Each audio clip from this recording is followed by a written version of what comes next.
अब रूस यूक्रेन युद्ध में एनर्जी सिक्योरिटी का एंगल बहुत बड़ा होता जा रहा है। 1 जनवरी को रूस यूक्रेन का गैस ट्रांजिट करार खत्म हो गया और यूरोप के कई देशों को 4 गुना महंगी गैस खरीदने के लिए अब मजबूर होना पड़ रहा है।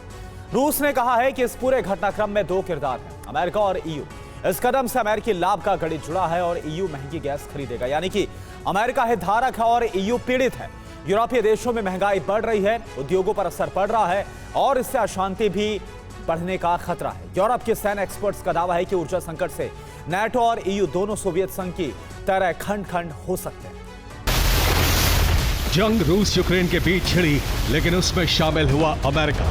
$62 बिलियन से ज्यादा अकेले अमेरिका ने युद्ध में लगा दिए।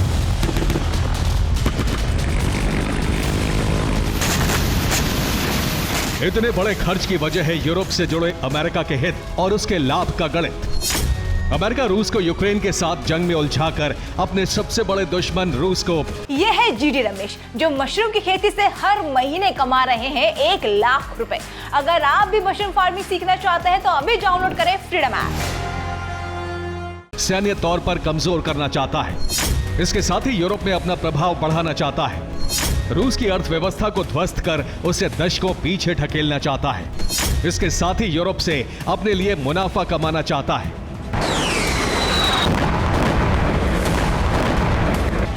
करीब 3 साल की जंग के बाद अमेरिका अपने अंतिम लक्ष्य की ओर बढ़ चुका है। 1 जनवरी की सुबह यूक्रेन की नाफ्टा गैस और रूसी गैसप्रॉम के बीच गैस ट्रांजिट करार खत्म हुआ और गैस सप्लाई करने वाली पाइपलाइन के वाल्व बंद कर दिए गए।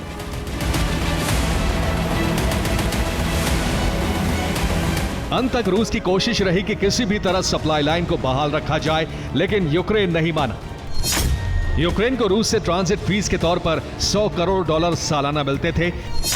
यह रकम 8,580 करोड़ रुपए होती है। युद्ध के दौरान रूस ने लगातार ट्रांजिट फीस का भुगतान किया, लेकिन 5 साल का करार खत्म होते ही यूक्रेन ने ट्रांजिट करार रिन्यू करने से इनकार कर दिया। इस रणनीति के पीछे अमेरिका है। अमेरिका के इशारे पर यूक्रेन ने ट्रांजिट करार रिन्यू नहीं किया। इस गैस पाइपलाइन के बंद होने के बाद रूस के विदेश मंत्रालय ने 2 जनवरी को बयान जारी किया और इससे अमेरिका के लाभ का गणित समझा जा सकता है। विदेश मंत्रालय की प्रवक्ता मारिया ज़खारोवा ने कहा है कि यूरोप में ऊर्जा संकट का प्रायोजक अमेरिका है। अमेरिका इस संकट का हितधारक है और ईयू पीड़ित पक्ष।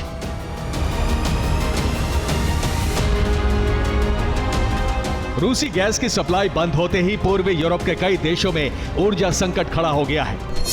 मोल्दोवा में 60 दिन का ऊर्जा आपातकाल लागू कर दिया गया है। इंडस्ट्रियल सेक्टर की गैस आपूर्ति घटा दी गई है। स्लोवाकिया में बिजली के दाम बढ़ गए हैं। गैस आयात पर 8,800 करोड़ खर्च करने होंगे। ऑस्ट्रिया को 4 गुना महंगी गैस खरीदनी होगी। ट्रांसनिस्ट्रिया में उद्योगों को गैस आपूर्ति बंद करनी पड़ी है। पाइपलाइन से सप्लाई होने की वजह से इन देशों को गैस बहुत सस्ते दाम पर मिलती रही, लेकिन अमेरिका, कतर और नॉर्वे से शिपिंग के जरिए आने वाली गैस बहुत महंगी है।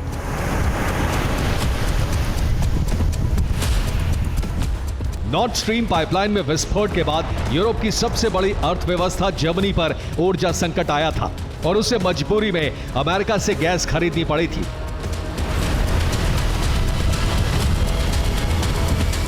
दो 2022 के बाद से यूरोप ने स्वेच्छा से रूसी गैस खरीद घटाई, लेकिन अमेरिका ने पूरे यूरोप के सामने ऐसे हालात बना दिए कि वो सस्ती रूसी गैस चाहकर भी नहीं खरीद सकता।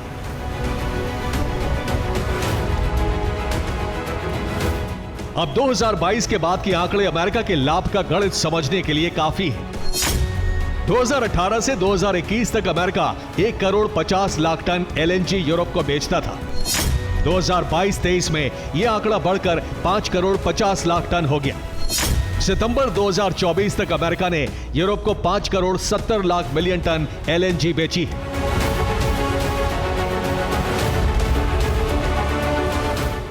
रूसी गैस आपूर्ति के लिए बाल्कन स्ट्रीम लाइन ही बची है और इससे अपनी पूरी क्षमता के हिसाब से आपूर्ति हो रही है। यानी यूरोप को जितनी गैस चाहिए अब अमेरिका, कतर या नॉर्वे से ही मिलेगी। इससे अमेरिका को और ज्यादा मुनाफा होगा।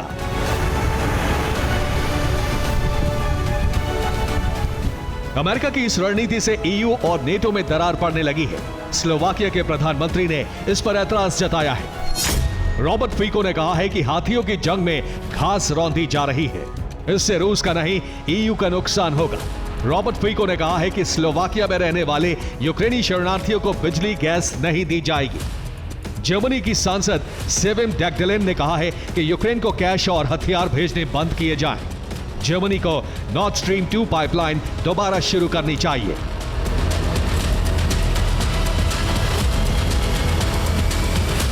दो 2022 से पहले तक जर्मनी यूरोप की सबसे तेजी से बढ़ती अर्थव्यवस्था थी।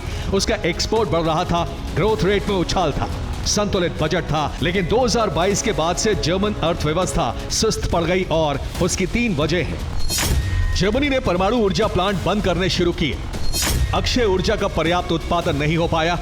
2022 से रूसी गैस की आपूर्ति बाधित हो गई। अब जर्मन उद्योग क्षेत्र में रूसी गैस की मांग हो रही है।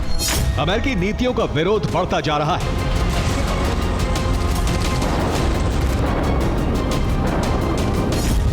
यूरोपीय रक्षा विशेषज्ञों ने अब यह कहना शुरू कर दिया है कि यूक्रेन की जंग में यूरोप के हित नष्ट हो रहे हैं। अमेरिका की नीतियां यूरोप के लिए संकट बन रही हैं। यूरोप आर्थिक अंधड़ में फंसता जा रहा है। ऊर्जा संकट गहराता जा रहा है। अगर शांति स्थापना से हालात नहीं सुधारे गए तो नेटो और ईयू का अस्तित्व खत्म हो जाएगा।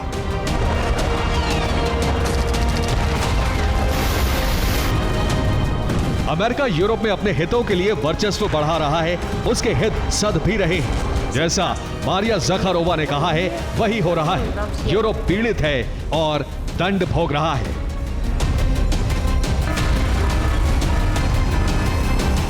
Bureau report, TV9, Bharatvarsh.